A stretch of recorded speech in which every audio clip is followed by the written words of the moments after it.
Marcela Çaushaj dhe fëmijët e saj të mitur tashmë kanë shtëpinë e tyre të re. Ashtu siç premtoi ministri Blendi Klosi, ka qenë në banesën sociale që u dhurua Marcelës, qiraje së cilës paguhet nga Bashkia e Vlorës. Gjithçka është mobiluar nga biznesmen të Vlorës, si dhe është sistemuar dhe rregulluar nga nxënës të shkollës profesionale.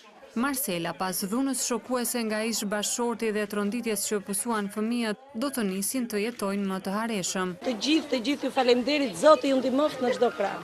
Ministri Klosi tha se ky është një moment reflektimi për të gjitha rastet e dhunës që shpesh nuk bëhen publike, ndërsa ftoi të gjithë të denoncojnë rastet e tilla. Është një moment reflektimi për shumë raste të tjera të cilat ndodhin në vendin tonë dhe për cilat ne në shumë raste nuk kemi as mundësinë që t'i marrim vesh.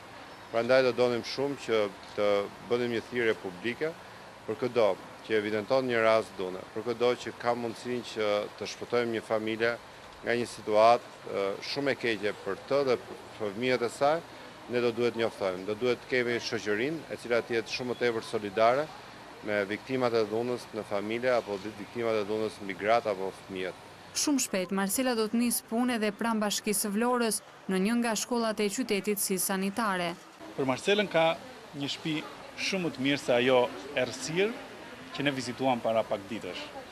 Dhe në një kohë rekord arritëm që të gjithë së bashku të rregullojmë gjërat dhe të marrim atë që do donim shumë ta kishim. Buzëqeshjen e Anxhelos së vogël, e vllajt dhe të motrës dhe sigurisht të Marcelës që të gëzojë jetë mirë me fëmijët dhe të japi atyre më shumë dashuri, më shumë buzëqeshje për të bërë nesër fëmijë të denj për Vlorën tonë të mirë.